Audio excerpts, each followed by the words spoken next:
Assalamualaikum warahmatullahi wabarakatuh. Wahai sahabat beriman yang dirahmati Allah, ulama menyepakati bahwa kemunculan Dajjal pada hari kiamat merupakan salah satu puncak kemunculan fitnah paling besar dalam kehidupan sejarah umat manusia. Di saat kemunculan Dajjal, mayoritas manusia akan tertipu oleh makhluk yang mengaku Tuhan itu.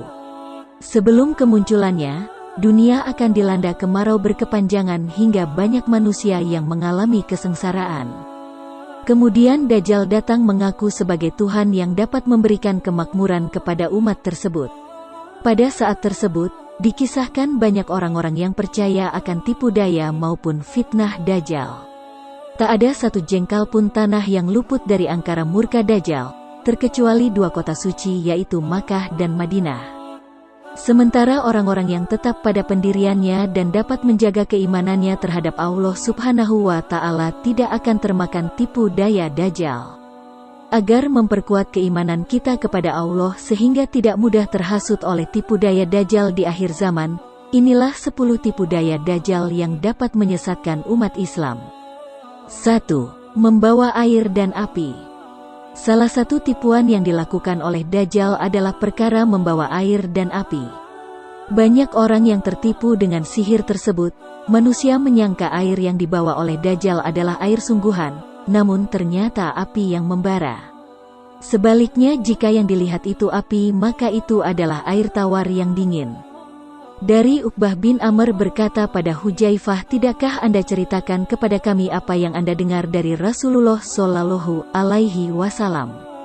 Hudzaifah berkata, "Saya telah mendengar Rasulullah Shallallahu Alaihi Wasallam bersabda, jika keluar Dajjal membawa air dan api, adapun yang dilihat orang-orang itu api, maka sesungguhnya itulah air yang dingin. Sedangkan yang dilihat oleh orang-orang itu air yang dingin, maka itulah api yang membakar. Maka barang siapa mendapatinya hendaklah masuk pada yang dilihatnya berupa api, sebab sebenarnya itu adalah air tawar yang dingin." Hadis riwayat Bukhari Muslim. 2. Menyembuhkan kebutaan dan penyakit belang. Dajjal juga memiliki kemampuan yaitu bisa menyembuhkan kebutaan dan penyakit belang-belang. Hal itu akan dilakukannya untuk menyesatkan manusia dan membuat manusia kafir terhadap Allah Subhanahu wa Ta'ala. Diriwayatkan dalam hadis riwayat Muslim, dia, Dajjal, mampu menyembuhkan kebutaan dan penyakit belang-belang.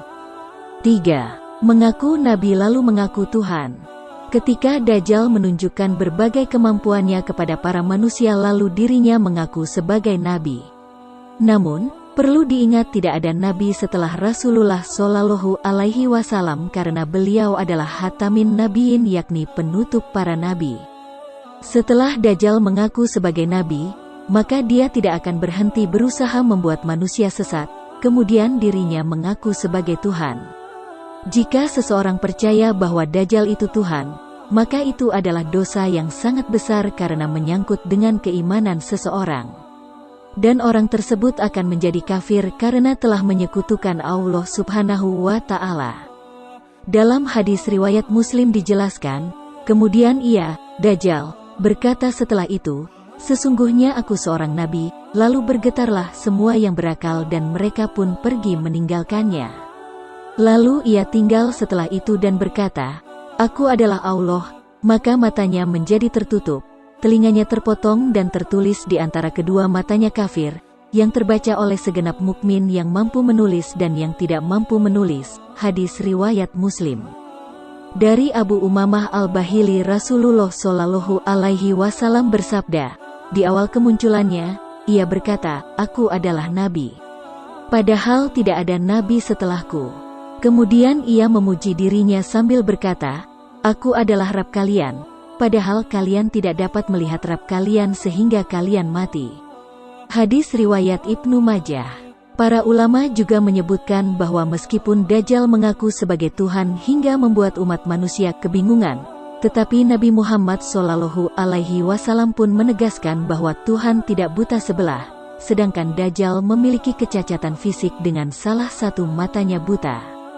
Hal ini merupakan salah satu tanda yang dijelaskan untuk membantu umat manusia mengenali Dajjal sebagai sosok yang sesat. 4. Menurunkan hujan. Bersama Dajjal Allah akan mengutus setan-setan yang mengajak berbicara pada manusia. Ia membawa fitnah besar dengan memerintahkan langit untuk menurunkan hujan. Hujan pun turun dalam penglihatan manusia. Ia membunuh dan kemudian menghidupkan kembali dalam penglihatan seseorang, kemudian menghidupkannya kembali dalam penglihatan manusia yang tidak mungkin ditandingi orang lain. Hadis riwayat Imam Ahmad. 5. Menghidupkan manusia yang dibunuhnya. Dajjal merupakan sosok yang bengis. Ketika kemunculannya, ia akan membunuh kaum muslim yang enggan percaya terhadapnya bahwa dirinya adalah Tuhan. Lalu setelah membunuh, Dajjal akan menghidupkan kembali orang tersebut. Itulah salah satu tipu muslihat yang dilakukan Dajjal. Tipu muslihat Dajjal ini diriwayatkan dalam hadis riwayat Muslim, dari Abu Sa'id Al-Khudri radhiyallahu anhu berkata bahwa Rasulullah bersabda, pada waktu keluarnya Dajjal ada seorang dari kaum mukmin yang dengan beraninya pergi menemui Dajjal, lalu ia disambut oleh pengawal Dajjal dan ditanyakan, hendak kemana engkau? Ia menjawab, saya ingin menemui orang yang baru saja keluar, Dajjal. Lalu mereka bertanya, apakah kamu belum percaya kepada Tuhan kami? Orang mukmin itu menjawab, Tuhan kami tidak samar. Maka berkatalah pengawal Dajjal, bunuhlah dia. Tapi sebagian pengawal mereka mengatakan, jangan, Tuhan kami melarang membunuh seseorang melainkan dengan perintahnya. Maka dibawalah mukmin tersebut menghadap pada Dajjal. Maka ketika orang mukmin itu melihat Dajjal, ia berkata, hai sekalian manusia, inilah Dajjal yang telah disebut oleh Rasulullah Shallallahu Alaihi Wasallam. Maka segera Dajjal menyuruh merebahkan mukmin tersebut dan diperintahkan dikupas kulit dan dipukuli punggung dan perutnya. Lalu Dajjal bertanya, apakah engkau tetap tidak percaya kepada kami? Mukmin itu menjawab, engkaulah Al-Masih pendusta. Maka Dajjal memerintahkan mukmin itu digergaji badannya dari kepalanya hingga ke kakinya menjadi dua bagian, lalu Dajjal berjalan di tengah kedua badannya. Lalu Dajjal memerintahkan, bangunlah. Maka bangunlah orang mukmin itu, seperti sedia kala. Lalu Dajjal kembali bertanya, apakah kamu belum percaya kepadaku? Mukmin itu menjawab, tidak berkurang keyakinanku bahwa engkaulah Dajjal, bahkan bertambah yakin. Kemudian orang mukmin itu berkata, hai sekalian manusia, iya, Dajjal tidak dapat berbuat demikian lagi kepada seorang pun. Maka Dajjal berusaha membunuh lagi orang mukmin tersebut, namun Allah telah meletakkan di antara leher hingga belakang orang itu seolah-olah tembaga sehingga tidak dapat disembelihnya. Mereka menyangka ia dilempar ke dalam neraka padahal dilempar ke surga. Kemudian Nabi Shallallahu Alaihi Wasallam bersabda, itulah manusia yang paling besar kesaksiannya syahid di sisi Rabbul Alamin. Hadis riwayat Muslim. 6. Membangkitkan orang mati. Dalam hadis riwayat dari Abu Umamah, Rasulullah bersabda, salah satu fitnah Dajjal adalah dia berkata kepada orang Badui, bagaimana menurutmu jika aku membangkitkan kembali ayah dan ibumu yang telah mati? Apakah kamu mau bersaksi bahwa aku adalah Tuhanmu? Si Badui menjawab, iya. Lantas setan menyerupai ayah dan ibunya dan berkata, wahai anakku, ikutilah dia karena dia adalah Tuhanmu. Hadis riwayat Ibnu Majah, Ibnu Huzaimah, dan Hakim. 7. Kecepatan gerak Dajjal yang seperti angin hingga mampu menyuburkan tanah atau menjadikan kering. Ketika hari kiamat tiba, Dajjal akan terus berusaha untuk mempengaruhi manusia, sehingga keimanannya tergoyahkan. Salah satunya, Dajjal akan menunjukkan kepada manusia bahwa dirinya bisa menyuburkan tanah. Banyak manusia yang kurang imannya mudah untuk percaya kepadanya. Kecepatan berjalan Dajjal yaitu seperti mendung yang diterpa angin. Dajjal akan menemui suatu kaum dan mengajak mereka untuk mengimaninya. Kemudian kaum tersebut akan percaya, dan setelah itu Dajjal akan menyuruh langit menurunkan hujan sehingga tanaman-tanaman akan tumbuh menjadi subur. An-Nawas bin Saman radhiyallahu anhu berkata, bahwa pada suatu pagi Rasulullah Shallallahu Alaihi Wasallam menceritakan tentang Dajjal. Kami bertanya, ya Rasulullah, bagaimana kecepatan Dajjal berjalan di muka bumi? Nabi menjawab, seperti mendung yang diterpa angin, Maka dia pergi mendatangi suatu kaum dan mengajak mereka untuk mengimaninya, lalu dengan segera kaum itu percaya, lalu ia menyeru langit untuk segera menurunkan hujan, lalu tanaman-tanaman segera tumbuh subur dan mereka mengembala ternaknya yang banyak susunya dan gemuk-gemuk. Kemudian ia mendatangi kaum lainnya lalu mengajak mereka untuk mengimaninya, namun kaum itu menolak ajaknya, lalu ditinggalkannya kaum itu oleh Dajjal. Mendadak daerah itu menjadi kering dan gersang, tidak ada sedikit pun dari kekayaan alam mereka yang tertinggal. Hadis riwayat Muslim. 8. Memiliki bukit roti. Al-Mughirah bin Syub'ah berkata, seseorang bertanya kepada Nabi tentang Dajjal, lalu Nabi Shallallahu Alaihi Wasallam bersabda kepadaku, apa kepentinganmu? Aku menjawab, orang-orang berkata bahwa Dajjal mempunyai bukit roti dan sungai air. Lalu Nabi menjawab, itu sangat remeh bagi Allah. Hadis riwayat Bukhari Muslim. 9. Tangannya yang menyentuh dasar laut. Nabi Muhammad Shallallahu Alaihi Wasallam berkata, dia menceburkan diri ke tengah laut sebanyak 3 kali dalam sehari dan air laut tidak sampai ke pinggulnya. Salah satu tangannya lebih panjang daripada yang lain. Kemudian dia mengulurkan tangannya yang panjang ke dalam air sampai menyentuh dasar laut untuk mengambil ikan apa saja yang diinginkannya. Hadis riwayat Abu Nuaim. 10. Perintahnya kepada tanah kosong untuk mengeluarkan harta karun.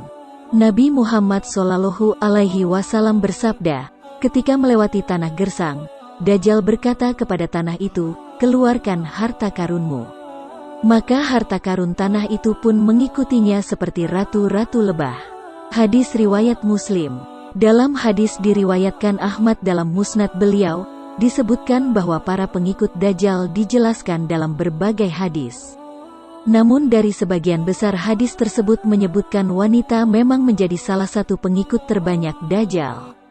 Nabi Muhammad Shallallahu Alaihi Wasallam bersabda, kebanyakan pengikut Dajjal adalah orang Yahudi dan kaum wanita. Hadis riwayat Ahmad. Dalam hadis lain juga disebutkan, Dajjal akan turun ke Mirkonah, nama sebuah lembah, dan mayoritas pengikutnya adalah kaum wanita, sampai-sampai ada seorang yang pergi ke istrinya, ibunya, putrinya, saudarinya dan bibinya kemudian mengikatnya karena khawatir keluar menuju Dajjal. Hadis riwayat Ahmad. Lalu, golongan wanita seperti apa yang tertipu fitnah Dajjal di akhir zaman? Inilah 7 golongan wanita yang tertipu fitnah Dajjal di akhir zaman. 1. Wanita yang meninggalkan salat. Wanita yang sering meninggalkan salat dan mengabaikan seruan azan adalah termasuk pada pengikut Dajjal sebagai penghuni neraka. 2. Tabaruj dan suka pamer. Tabaruj merupakan perilaku wanita yang suka memamerkan atau memperlihatkan perhiasan mereka di depan orang lain.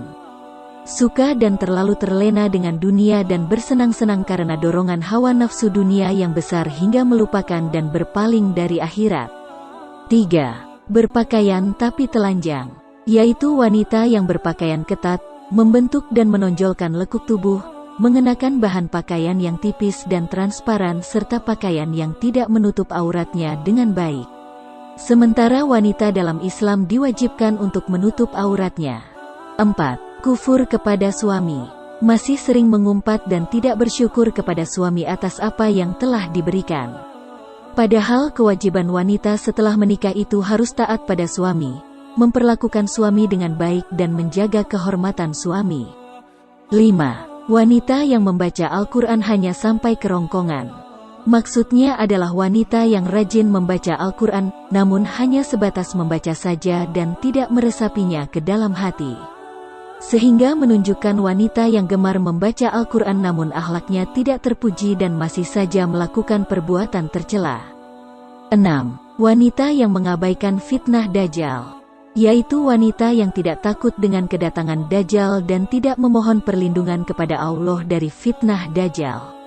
Ia tidak peduli dengan fitnah Dajjal dan orang seperti inilah yang disukai Dajjal untuk menjadi pengikutnya. 7. Wanita yang murtad. Wanita yang memilih untuk keluar dari menganut agama Islam karena berbagai sebab dan faktor maka kelak akan termasuk pada golongan dari pengikut Dajjal. Jika tidak ingin menjadi bagian dari golongan ini pada akhir zaman, maka perkuatlah iman dan memintalah kepada Allah agar terbebas dari fitnah Dajjal. Rasulullah Shallallahu Alaihi Wasallam bersabda, sesungguhnya di antara tanda-tanda akan datangnya hari kiamat adalah diangkatnya ilmu, merebaknya kebodohan, merajalelanya perzinahan, merajalelanya khamar minuman keras atau alkohol, sedikitnya jumlah laki-laki, banyaknya jumlah wanita sehingga 50 wanita dipimpin oleh satu orang laki-laki. Hadis riwayat Bukhari. Dengan begitu, agar muslimah bisa membentengi diri dari fitnah dan tipu daya Dajjal, maka haruslah terus menuntut, belajar, dan mengamalkan ilmu agama agar tidak terbodohi oleh perangkap Dajjal yang fitnahnya sudah bisa dirasakan saat ini. Jadilah muslimah yang terus beramal saleh dan mendekatkan diri dalam ketaatan dan ketakwaan kepada Allah Ta'ala. Selain didominasi kaum wanita, berikut beberapa kelompok yang juga akan menjadi pengikut Dajjal di akhir zaman nanti. Kelompok tersebut diantaranya yakni 1. Orang-orang Yahudi. Golongan pertama yang akan menjadi pengikut Dajjal menjelang hari kiamat adalah orang-orang Yahudi. Hal ini didasarkan para hadis yang diriwayatkan Anas bin Malik.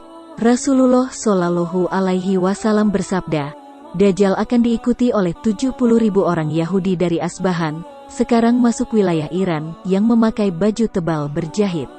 Hadis riwayat Muslim. Hadits tersebut menunjukkan betapa besarnya jumlah pengikut Dajjal. Jika di Asbahan saja Dajjal memiliki 70.000, maka ada kemungkinan bahwa pengikut Dajjal lebih dari itu, karena masih ada kemungkinan ada pengikut di wilayah lain. 2. Kelompok Khawarij. Golongan yang kedua adalah kelompok Khawarij. Anehnya, golongan kedua ini merupakan kelompok yang di dalamnya banyak orang yang fasih membaca Al-Quran. Kelompok Khawarij sebenarnya adalah orang Islam juga, hanya saja mereka adalah orang Islam yang tidak mengetahui dengan baik ajaran-ajaran Islam yang benar, memahami Islam dari lahiriahnya saja, gampang mengkafirkan orang tanpa dasar ilmu dan lain sebagainya. Setiap kali kelompok dari mereka muncul, maka pantas dihancurkan. Kemunculannya lebih dari 20.000 kali hingga sampai kedatangan Dajjal. 3. Pelaku bid'ah dan kesesatan. Golongan ketiga yang akan menjadi pengikut Dajjal di hari kiamat adalah para pelaku bid'ah. Hudzaifah radhiyallahu anhu pernah mendengar sabda Nabi bahwa setiap umat ada majusinya, sementara majusi umat ini adalah mereka yang tidak percaya takdir. Kalau berjumpa dengan orang semacam ini, Nabi Shallallahu Alaihi melarang untuk menghadiri jenazahnya dan dilarang membesuk mereka dikala sakit karena mereka adalah pengikut Dajjal. Hadis riwayat Abu Dawud. Hadis tersebut menunjukkan secara jelas bahwa pelaku bid'ah baik secara akidah maupun ibadah dan pelaku kesesatan akan menjadi pengikut Dajjal. 4. Setan. Golongan keempat adalah setan. Dalam hadis riwayat Amru bin Ash radhiyallahu anhu, disebutkan sabda Rasulullah Shallallahu Alaihi Wasallam, bahwa di laut ada setan-setan yang dipenjara oleh Nabi Sulaiman yang kelak akan keluar membacakan sesuatu kepada umat manusia. Hadis riwayat Muslim. Kemungkinan keluarnya setan-setan ini adalah menjelang atau saat Dajjal muncul. Dalam sebagian riwayat disebutkan bahwa kelak setan-setan akan berjalan di bagian depan Dajjal yang menyerukan fitnahnya di berbagai negara dan kota yang dimasuki Dajjal. 5. Tukang sihir. Golongan kelima yang akan menjadi pengikut Dajjal di hari kiamat adalah kelompok tukang sihir, dukun, dan semacamnya. Di sebagian riwayat ada yang menunjukkan bahwa tukang sihir, dukun dan semacamnya, kelak menjadi pengikut Dajjal. Mereka berjalan di depan Dajjal dengan kebohongan dan kedustaan yang dibuat-buat untuk menyebarkan fitnah Dajjal. 6. Pengikut hawa nafsu. Golongan keenam yang akan menjadi pengikut Dajjal kelak di hari kiamat adalah mereka yang gemar mengikuti hawa nafsunya. Pengikut Dajjal yang lain adalah mereka yang tahu bahwa Dajjal itu dusta, namun mereka tak kuat bersabar menahan fitnahnya. Abu Nuaim meriwayatkan dari Ubaid bin Umar al-Laitsi, bahwa ketika Dajjal keluar, salah satu yang mengikutinya adalah orang-orang yang mengetahui Dajjal adalah kafir tapi mereka tetap ikut karena ingin memakan makanannya serta kebutuhan lainnya. Ketika murka Allah turun, maka mereka juga terkena imbasnya. Untuk mengantisipasi fitnah Dajjal, Rasulullah mengajarkan tentang amalan-amalan. Misalnya, membaca 10 ayat pertama surah Al-Kahfi. Rasulullah Shallallahu Alaihi Wasallam bersabda, "Siapa di antara kalian yang menjumpainya, Dajjal, bacalah di hadapannya pembukaan surat Al-Kahfi." Hadis riwayat Muslim. Demikian 10 tipu daya Dajjal jelang kiamat dan golongan pengikutnya yang wajib umat muslim ketahui sehingga dapat meningkatkan keimanan kepada Allah Subhanahu wa Ta'ala agar tidak terjerumus menjadi pengikutnya. Wallahu a'lam bishawab.